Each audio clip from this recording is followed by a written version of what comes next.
لطیفوں کی دنیا۔ زندگی میں بہت گناہ کیے ہیں، لیکن کبھی پائپ کو پائپ، بلب کو بلب، پارک کو پراک، بسکٹ کو بسکٹ نہیں بولا۔ جو ٹیچر بچوں سے جو اندر آنے کے لیے سب سے چھوٹا جملہ بولے گا اس کو انعام ملے گا۔ انگلش بچہ، میں آئی کم ان۔ اردو بچہ، میں اندر آ جاواں۔ پنجابی بچہ، وڑا۔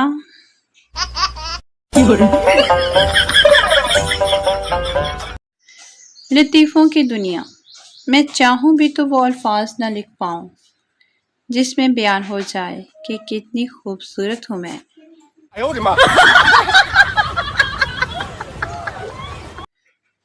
جو مسکراتے رہا کرو تاکہ دنیا کنفیوز رہے کہ آخر اسے کس بات کی خوشی ہے۔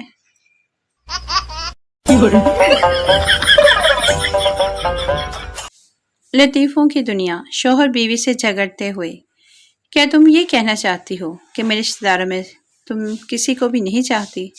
بیوی، کیوں نہیں، میں تمہاری ساس کو اپنی ساس سے بھی زیادہ چاہتی ہوں۔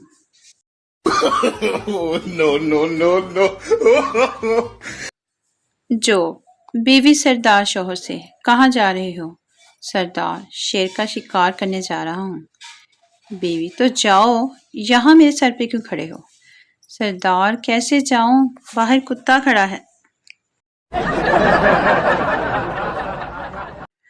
جو بیوی شاپنگ کر کے گھر آئی تو شوہر نے دروازہ کھولا۔ بیوی، یہ ڈبہ اٹھاؤ۔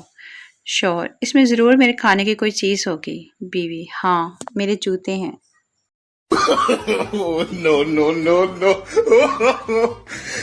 لطیفوں کی دنیا۔ بس میں ایک ٹیچر کھڑی تھی۔ بچے نے اپنی جگہ سے کھڑے ہو کر کہا، میڈم آپ میری جگہ پہ بیٹھ جائیں۔ ٹیچر نے اسے تھپڑ مارا۔ بھلائی کا تو زمانہ ہی نہیں رہا۔ بچہ یہ کہہ کر دوبارہ اپنے باپ کی گود میں بیٹھ گیا۔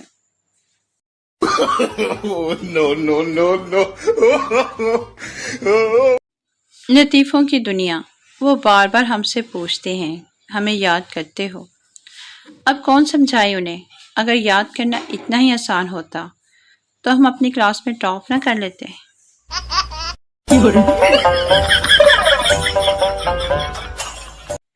لطیفوں کی دنیا۔ ایک ان پڑھ کو ایم پی اے کی وزیر صحت بنا دیا گیا۔ وزیر بنتے ہی اس نے میڈیا کے ساتھ ایک سرکاری ہسپتال پر چھاپا مارا۔ وارڈ میں 2 مریضوں کو آکسیجن لگی ہوئی تھی جبکہ تیسرے مریض کو نہیں۔ وزیر صحت نے ڈاکٹر سے پوچھا کہ 2 مریضوں کو سی این جی لگی ہوئی ہے، تیسرے کو کیوں نہیں لگائی؟ ڈاکٹر نے وزیر صحت کو اوپر سے نیچے تک دیکھتے ہوئے ڈرپ کی طرف اشارہ کرتے ہوئے کہا، سر، یہ مریض پیٹرول پر چل رہا ہے۔